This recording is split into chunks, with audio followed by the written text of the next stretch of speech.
ইসলামের দাওয়াত দিতে গেলে বাধা আছে না নাই? আরো জোরে বলেন, আছে না নাই? আপনি গান বলবেন, কোনো সমস্যা নাই। নাচবেন, কোনো সমস্যা নাই। কৌতুক করবেন, কোনো সমস্যা নাই। সমস্যা তখন হয় যখন কোরআন থেকে কথা হয়। কথা বলেন ঠিক কিনা প্রিয় ভাইরা? কারণ কোরআনের এই কথা শোনার পরে আবু জাহেলের যেমন গা জ্বলেছিল, ঠিক এই সময়ের কিছু মানুষ আছে তাদেরও গা জ্বলে। কথা বলেন ঠিক কিনা প্রিয় ভাইরা আমার?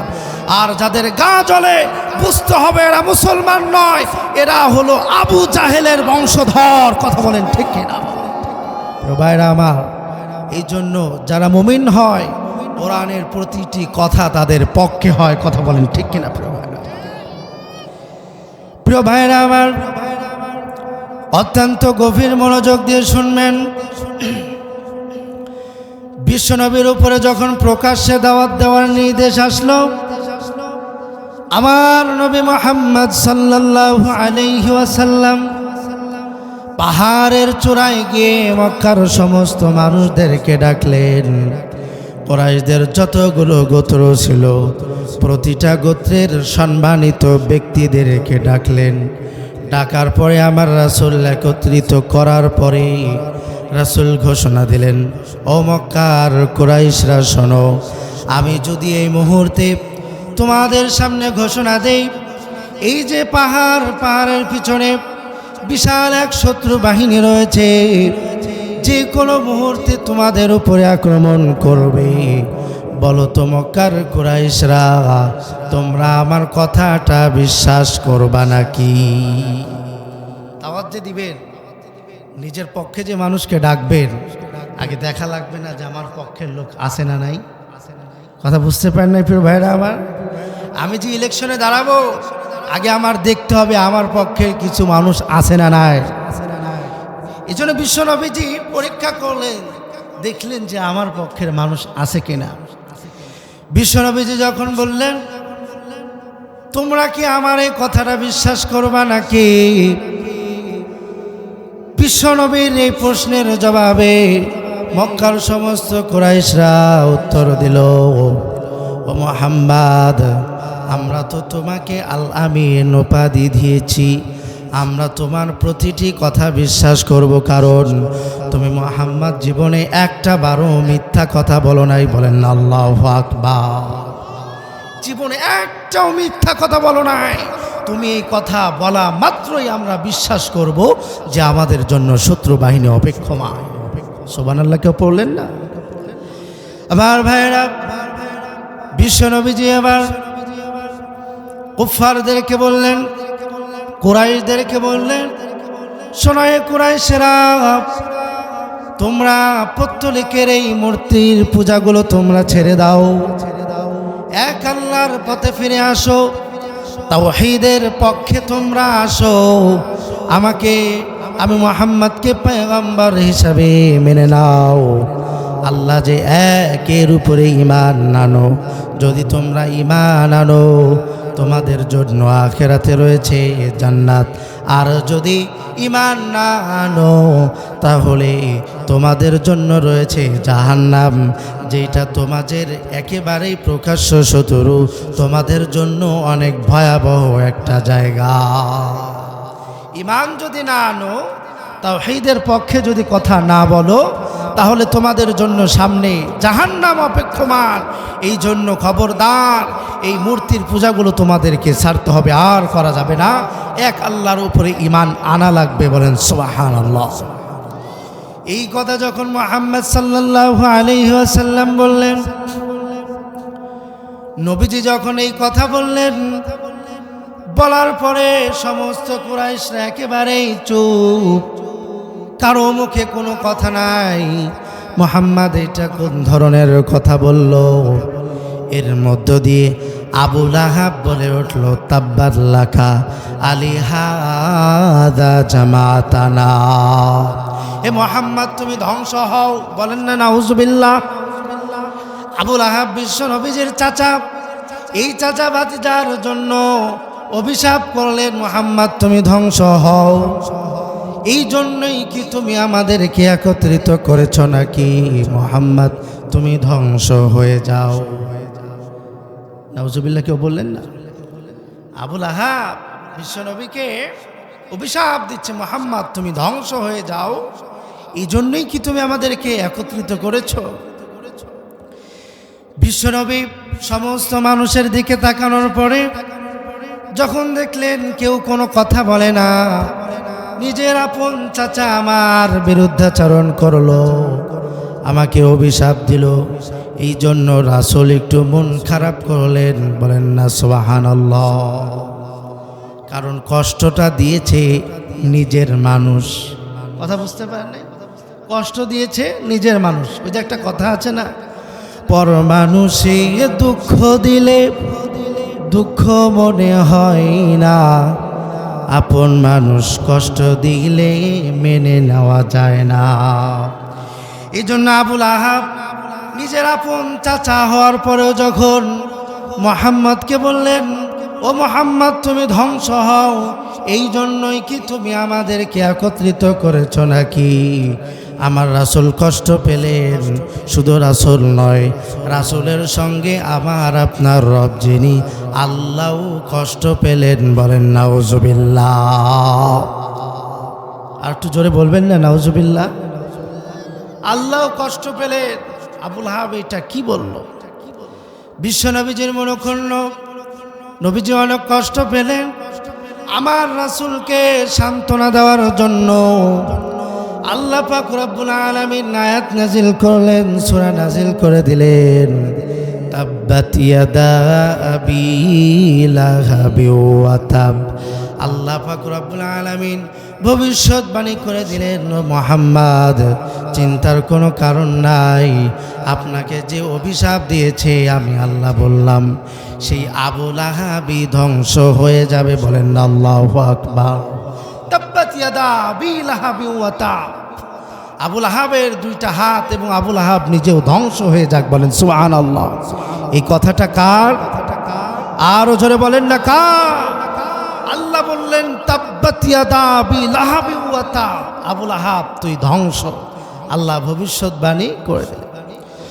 অথচ এই আবুল আহাব আমার রাসূল যখন যেই দিন দুনিয়াতে এসেছিলেন, আবুল আহাবের দাসী সুয়াইবা আবুল আহাবকে যখন এই সুসংবাদ দিল, আবুল আহাব আপনার তো ভাতিজা হয়েছে, ভাতিজার খুশিতে আবুল আহাব দাসীকে আজাদ করে দিয়েছিলেন। বলেন না সুবহানাল্লাহ। দাসীকে আজাদ করে দিয়েছিলেন, এত ব্যাপক পরিমাণে বিশ্বনবীর আগমনে খুশি হয়েছিলেন। সুবহানাল্লাহ পড়ে। কিন্তু সেই আবুল আহাবের ব্যাপারেই আয়াত নাজিল হলো, আবুল আহাব ধ্বংস হয়ে যায়। কেন ধ্বংস হবে জানে? এই আবুল আহাব আমার রাসূলকে শুধু একবার নয়, বারবার বিভিন্নভাবে আমার রাসূলকে অনেক কষ্ট দিয়েছে। কেমন কষ্ট দিয়েছে শুনবেন।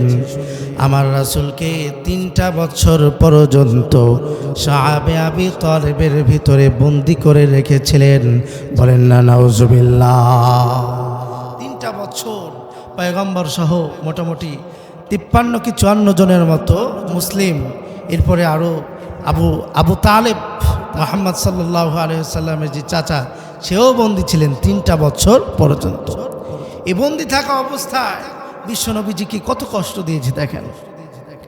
আমার রাসূল জেলখানায় বন্দী, সাহাবে আবি তালেবের মধ্যে বন্দী। রাসূল শুধু একা নয়, রাসূলের সঙ্গে আম্মাজান খাদিজাতুল কুবরা রাদিয়াল্লাহু তাআলা আনহাও ছিলেন। আমার রাসূলের সঙ্গে আবু তালেবও ছিল। আমার রাসূলের সঙ্গে আরও অনেক মুসলিম সাহাবা ছিল। সবগুলোকেই তারা কষ্ট দিয়েছে, অনেক আঘাত দিয়েছে। মক্কার মানুষদেরকে, মক্কার ব্যবসায়ীদেরকে আবুল আহাব ঘোষণা দিয়েছে, খবরদার ব্যবসায়ীরা মুসলমানদের কাছে কোনো পণ্য বিক্রি করবা না, আর যদি মুসলমানদের কাছে কোনো পণ্য বিক্রিও করো তাহলে দ্বিগুণ দাম নেবা। বলেন না নাউজুবিল্লাহ। মুসলমানদের দুর্দিনে, দুর্দশায়, বিপদে পণ্যের মূল্য বাড়ানোর এই যে নীতি, এইটা নির্ধারণ করেছিলেন আবুল আহাব। নাউজুবিল্লাহ বলেন। সেই আবুল আহাবের উত্তরসূরিরা দেখবেন এখন যখন রমজান মাস আছে ওরা প্রতিটা জিনিসপত্রের দাম বাড়িয়ে দেয়। কথা বলেন ঠিক কিনা? বাস্তবতা হলো যারা রমজানকে উপলক্ষ করে পণ্যের দাম বাড়ায় ওরা হলো আবু লাহাবের বংশধর। কথা বলেন ঠিক কিনা? ভাইরা আমার, এদেশের ব্যবসায়ীরা হলো কসাই। কসাই মানে বুঝেন, এটা গরু কাটা কসাই নয়, এরা হলো মুসলমানদেরকে, প্রতিটা মানুষদেরকে জবাই করার কসাই। কথা বলেন ঠিক কিনা? এরা পায় এক রমজান, এই রোজার মাসে মানুষদেরকে, মুসলমানদেরকে মারার চরম ফোন দিয়ে আটকায়। কথা বলেন ঠিক কিনা প্রিয় ভাইরা আমার? সিন্ডিকেট তৈরি করে 50 টাকার চিনি 150 টাকা কেজি। কথা বলেন ঠিক কিনা? তাহলে যারা অবৈধভাবে পণ্যের দাম বাড়ায় এরা হলো আবু লাহাবের বংশধর। কথা বলেন ঠিক কিনা প্রিয় ভাইরা? এই শিক্ষাটা আবু লাহাব তাদেরকে দিয়েছিল।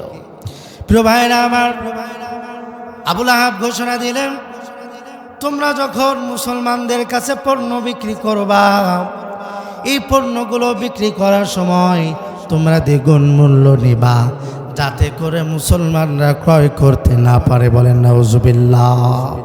ফলশ্রুতিতে কি হয়েছে? মুসলমানদের কাছে খাবার নাই, কেমন করে সময় অতিবাহিত করবে?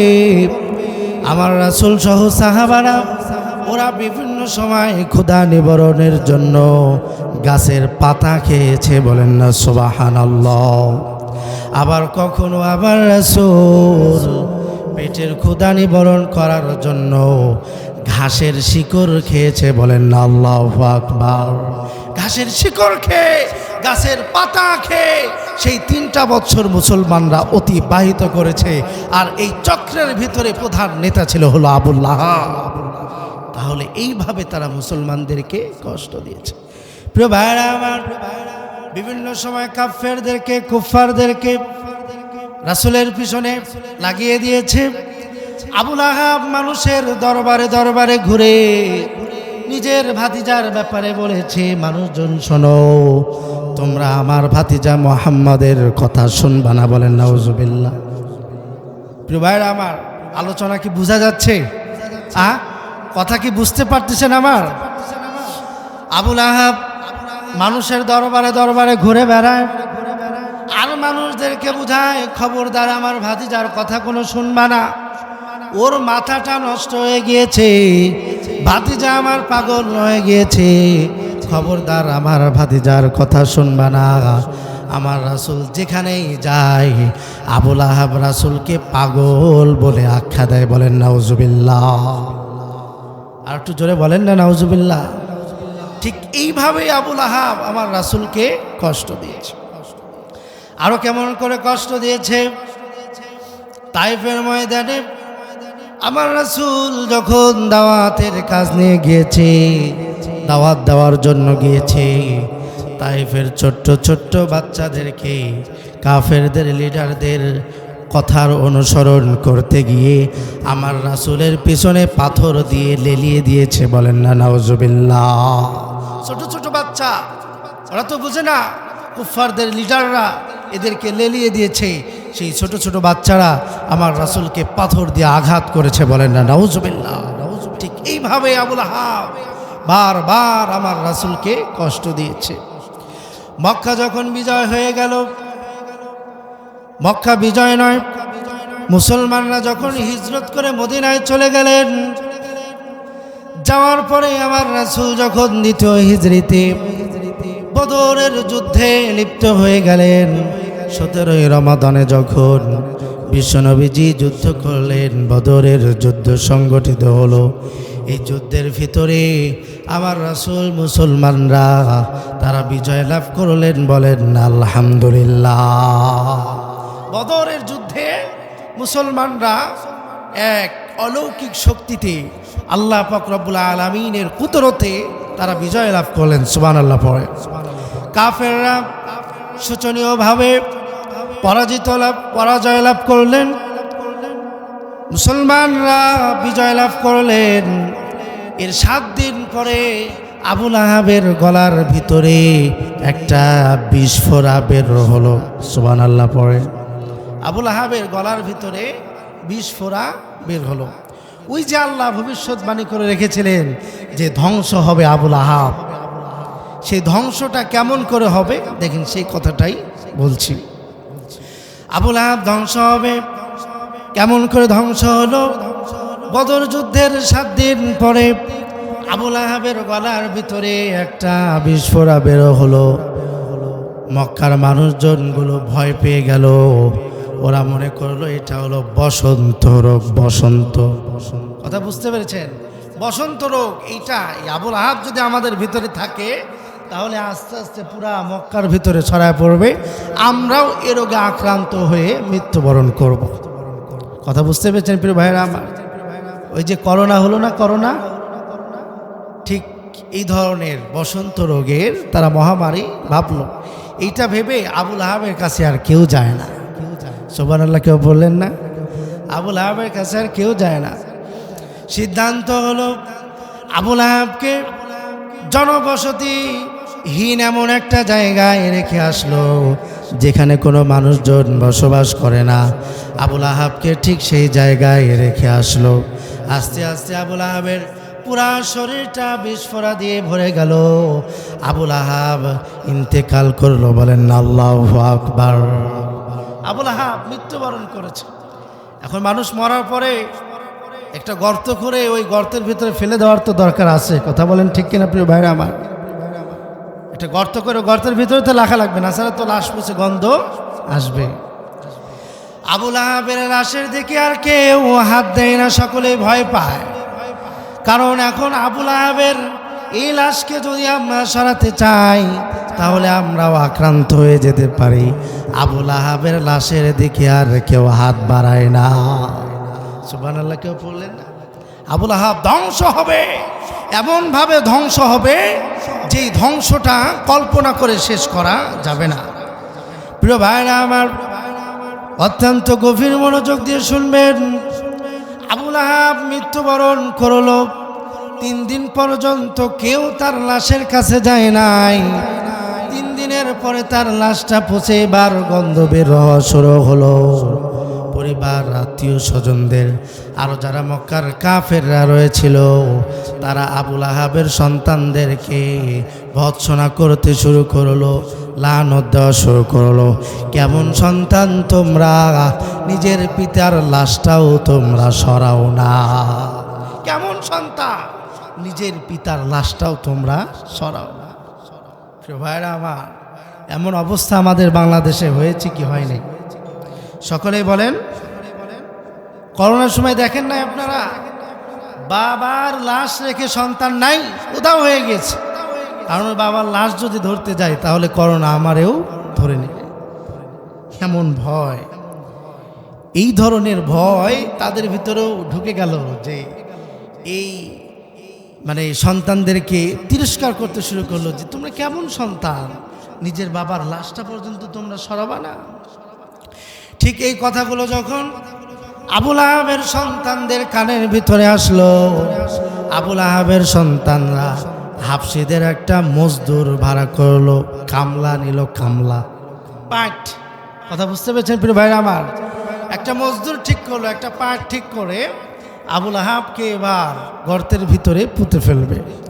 হাবশী গোলাম, এবার হাবশী মজদুর আবু লাহাবকে যখন গর্তের ভিতরে পুঁতবে, গর্ত একটা খোঁড়ার পরে লম্বা একটা লাঠি দিয়ে আবু লাহাবকে সেই গর্তের ভিতরে গুতায়া গুতায়া ফেলে দিল। বলেন না সুবহানাল্লাহ? হাত দিয়ে নয়, পা দিয়ে নয়, সেই দূর থেকে লাঠির গুতানি খেয়ে খেয়ে কবরের ভিতরে গিয়েছে, মাটির ভিতরে গিয়েছে। বলেন আল্লাহু আকবার। এই জন্য প্রিয় ভাইরা আমার, তানোরের এই মাহফিল থেকে আমি বলতে চাই, যারা আল্লাহর বিরুদ্ধে কথা বলে, যারা কোরআনের বিরুদ্ধে কথা বলে, যারা হাদিসের বিরুদ্ধে কথা বলে, ওরা মানুষের মতো নয়, ওরা রাস্তায় কুত্তার মতো মরে থাকবে। কথা বলেন ঠিক কিনা? এই জন্য কোরআনের বিরুদ্ধে লাগা যাবে। আরো জোরে বলেন, কোরআনের বিরুদ্ধে লাগা যাবে না।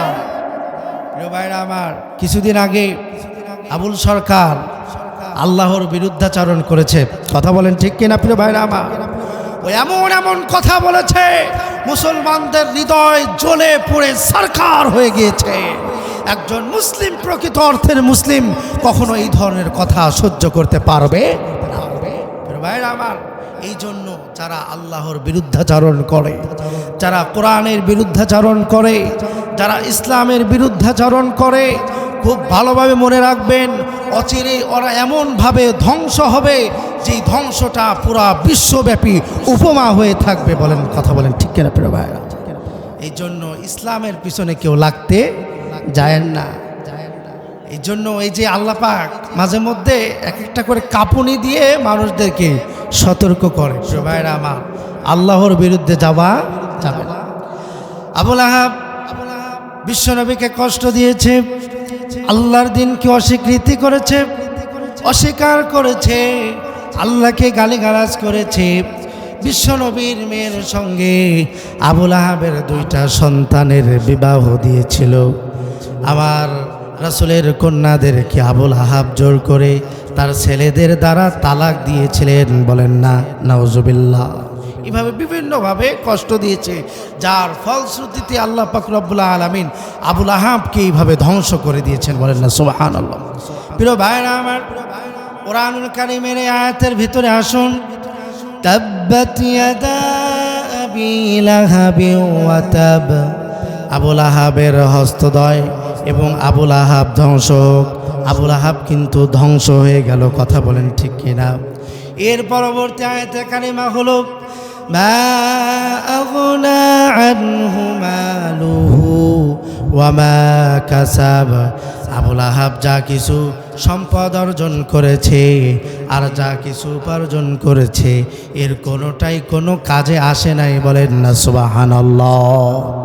আবু লাহাব এই যে আল্লাহর বিরুদ্ধাচরণ করলো, ইসলামের বিপক্ষে কথা বলল, রাসূলকে কষ্ট দিল, তার এই এতগুলো করার শক্তি ছিল হলো 2টা। কয়টা বলেন? 2টা জিনিসের অহংকারে আবু লাহাব ঠিক এইভাবে আমার রাসূলকে কষ্ট দিয়েছে। কয়টা জিনিস সকলে বলেন? 1 নাম্বার হলো আবু লাহাবের অনেক ধন সম্পদ ছিল। টাকার গরমে আবু লাহাব ইসলামকে অস্বীকার করেছে। 2 নাম্বার হলো আবু লাহাবের পুত্র সন্তান ছিল, অনেক শক্তিশালী, প্রভাবশালী। এই সন্তানের গরমে আবু লাহাব ইসলামকে অস্বীকার করেছে। নাউজুবিল্লাহ। কেউ পড়লেন না? এই সন্তান আর সম্পদ মানুষদেরকে জাহান্নামের দিকে নিয়ে যায়। আল্লাহ পাক রব্বুল আলামিন এজন্য বললেন, ইয়া আইয়ুহাল্লাযীনা আমানু লা তুলহিকুম আমওয়ালুকুম ওয়া আওলাদুকুম আন যিকরিল্লাহ। তোমাদের সন্তান সন্ততি, তোমাদের ধন সম্পদ যেন আল্লাহ থেকে তোমাদেরকে উদাসীন না করে। সুবহানাল্লাহ। কেউ বলেন না? ধন সম্পদ আর সন্তানের মোহে পড়ে ইসলামের বিধিবিধান ভোলা যাবে না। আমরা তো আজকে সন্তানের মুখের দিকে তাকায় অর্থের অহংকারে বিভিন্ন অপরাধের ভিতরে লিপ্ত হয়ে যায়। আল্লাহ আমাদেরকে এই জায়গা থেকে হেফাজত করুন। সকলে পড়ে আল্লাহুম্মা আমিন। প্রিয় ভাইরা আমার, মা আগনা আনহু মালুহু ওয়া মা কাসাব। আবু লাহাবের সম্পদ, আবু লাহাব যা কিছু উপার্জন করেছিল, এর কোনোটাই আবু লাহাবকে কোনো উপকার করতে পারে নাই, আবু লাহাবকে বাঁচাতে পারে নাই। মা আগনা আনহু মালুহু ওয়া মা কাসাব সায়াসলা নারান যাতা লাহাব। অচিরেই আবু লাহাব লিলিহান আগুনের ভিতরে প্রবেশ করবে। বলেন আল্লাহু আকবার। এই যে দুনিয়াতে ওকে লাত্তিগোতা দিয়ে, লাঠি দিয়ে কবরের ভিতরে রাখছে, একটা গর্তের ভিতরে ফেলে দিয়েছে, এটা হলো দুনিয়ার শাস্তি ছিল। এখন যখন মৃত্যুবরণ করবে, মৃত্যুবরণের পরে তার শাস্তি হলো সায়াসলা নারং যাতা লাহাব, লেলিহান আগুনের ভিতরে সে প্রবেশ করবে। বলেন নাউজুবিল্লাহ। জাহান্নামের আগুন, উত্তপ্ত আগুন, সেই আগুনের ভিতরে প্রবেশ করবে। সন্তান সন্ততি কোনো কাজে আসবে না, কোনো কিছুই কোনো উপকার করতে পারে না।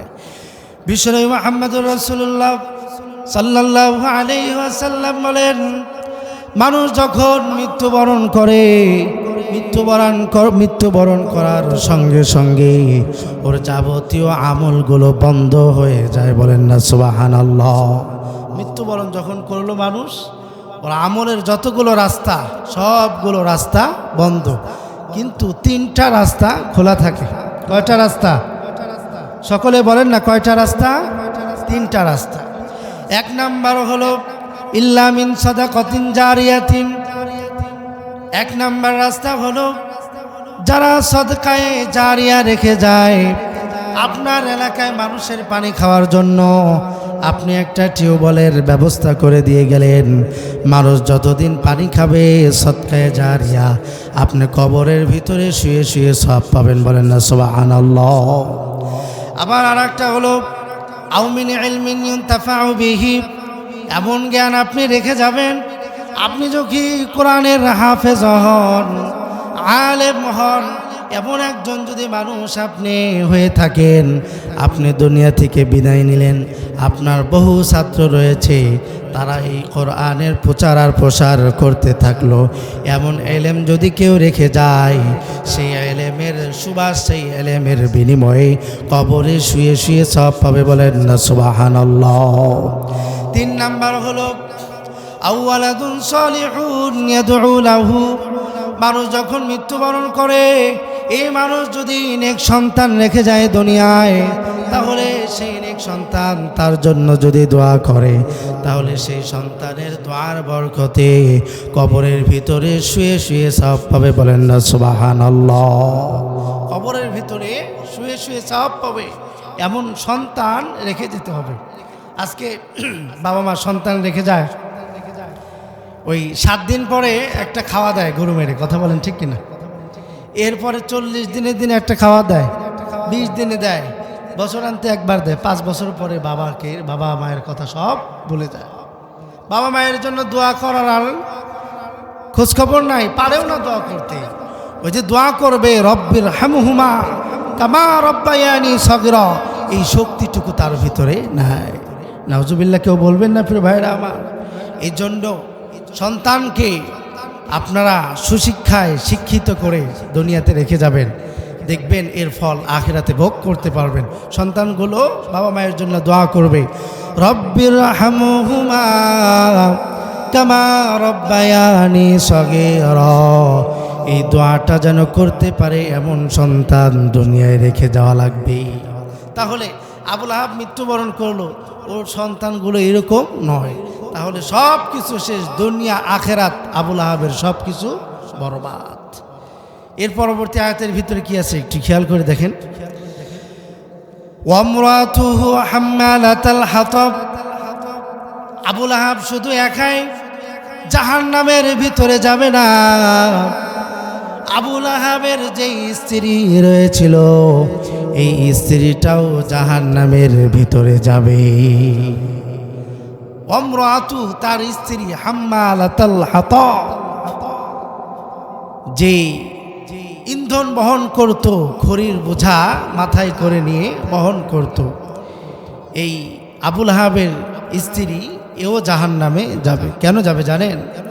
আবুল আহাব স্বামীকে প্রতিটা খারাপ কাজে সাপোর্ট করেছে। নাউজুবিল্লাহ বলবেন না? স্বামীকে, আবুল আহাবের স্ত্রী আবুল আহাবকে প্রতিটা খারাপ কাজে সহযোগিতা করেছে, ভালো একটা কাজে সহযোগিতা করে না। স্বামী মাহফিলে আসতে যাবে, স্ত্রী আটকাইছে, খবরদার এই ঠান্ডার ভিতরে মাহফিলে যাওয়া লাগবে না, খারাপ কাজে সহযোগিতা করা। কথা বলেন ঠিক কিনা প্রিয় ভাইরা আমার? আবুল আহাবের স্ত্রী আবুল আহাবকে সাপোর্ট করে মুসলমানদেরকে অনেক কষ্ট দিয়েছে, যেটা কল্পনা করে শেষ করা যাবে না, এত এত কষ্ট দিয়েছে। আবুল আহাবের স্ত্রী এই পাড়ায় পাড়ায় মহিলা দেখলে মুহাম্মাদের বিরুদ্ধে কথা বলেছে, বলেন নাউজুবিল্লাহ। মহিলারা পাড়ায় পাড়ায় গিয়ে কথা বলে না, কানে কানে, ওরা তো এক জায়গায় দাঁড়ালেই বাস গল্পের পোটলা খালি খুলতেই থাকে। তো এইভাবে আবুল আহাবের স্ত্রী আবুল আহাব মুহাম্মাদের বিরুদ্ধে যেখানে যায় নারীদের কানে শুধু বাজায়, এই মুহাম্মদ এই হয়ে গেছে, এই খারাপ, খবরদার মুহাম্মাদের পথে হেঁটো না।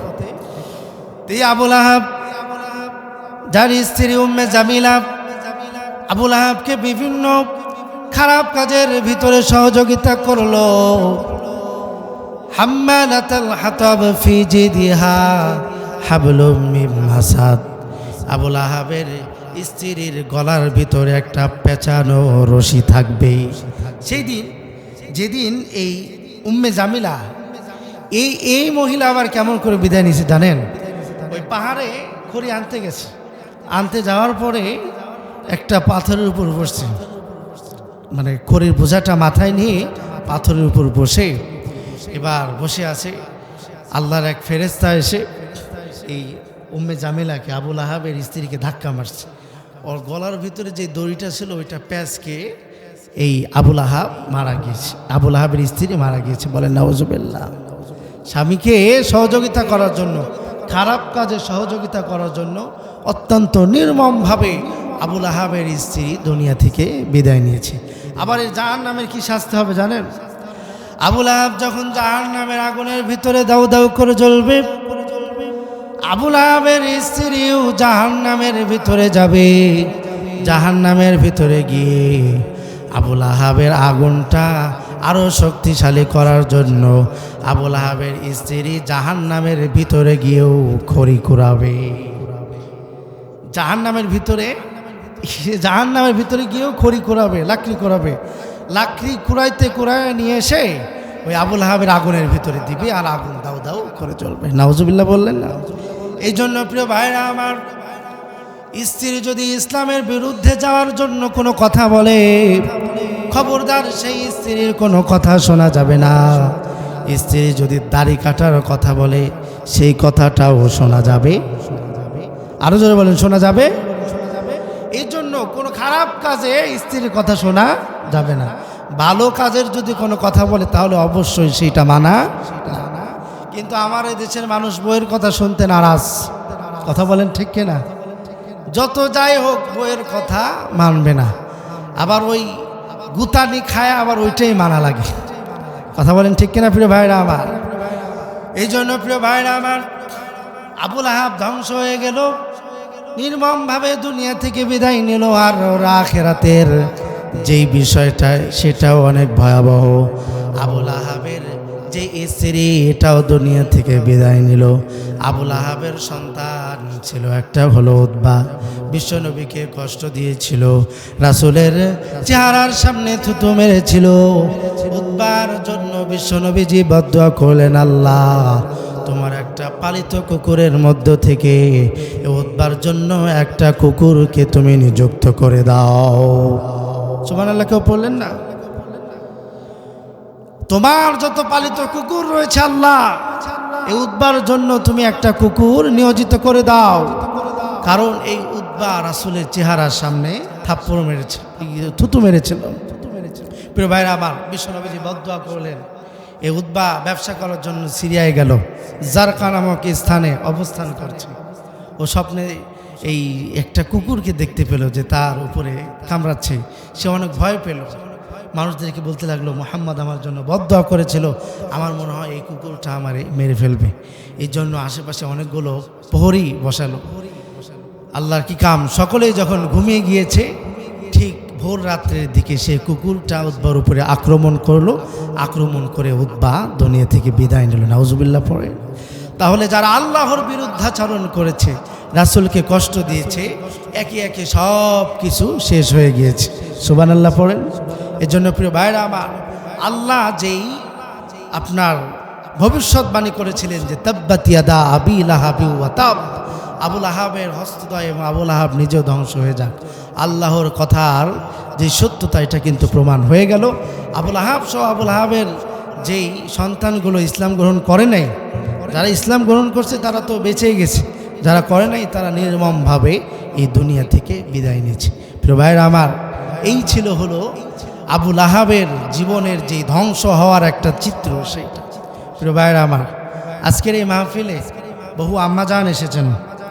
মহিলাদের প্যান্ডেল কোথায়? সাইডে না? বহু আম্মাজান এসেছেন, যারা এই আম্মাজানেরা ইসলামের জন্য অনেক কাজ করে থাকেন এবং পুরুষদের তুলনায় অনেক আমলও করে থাকেন। কথা বলেন ঠিক কিনা? দেখবেন মা বোনেরা অনেক আমল করে। ওরা ফজরের নামাজের পরে আপনার কাজে চলে যান, তারা কোরআন তেলাওয়াত করে। সুবহানাল্লাহ পড়েন। বহু পুরুষ নামাজ পড়ে না, কিন্তু তার স্ত্রী এক ওয়াক্ত নামাজ ছাড়ে না। সুবহানাল্লাহ বলবেন না? এমন স্ত্রী এলাকায় আছে না নাই? আরো জোরে বলেন, আছে না নাই? তাহলে সেই স্ত্রীর সম্মান করার দরকার আছে না নাই? প্রিয় ভাইরা আমার, নিজেদের স্ত্রীদেরকে ভালোবাসা শিখুন। বিশ্বনবী মুহাম্মদুর রাসূলুল্লাহ সাল্লাল্লাহু আলাইহি ওয়াসাল্লাম কখনো কোনো স্ত্রীদেরকে কষ্ট দেয় না। সুবহানাল্লাহ কেউ বললেন না।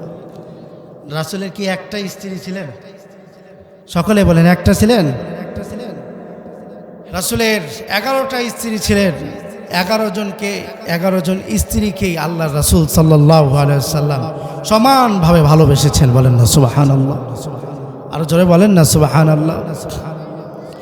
একজন স্ত্রী বিশ্বনবীজিকে বললেন, ওগো পয়গম্বর মুহাম্মদ সাল্লাল্লাহু আলাইহি ওয়াসাল্লাম, আপনার তো অনেকগুলো স্ত্রী পয়গম্বর, বলেন তো দেখি আপনার যতগুলো স্ত্রী রয়েছে এই সমস্ত স্ত্রীদের মধ্য থেকে কোন স্ত্রীকে আপনি সবচাইতে বেশি ভালোবাসে?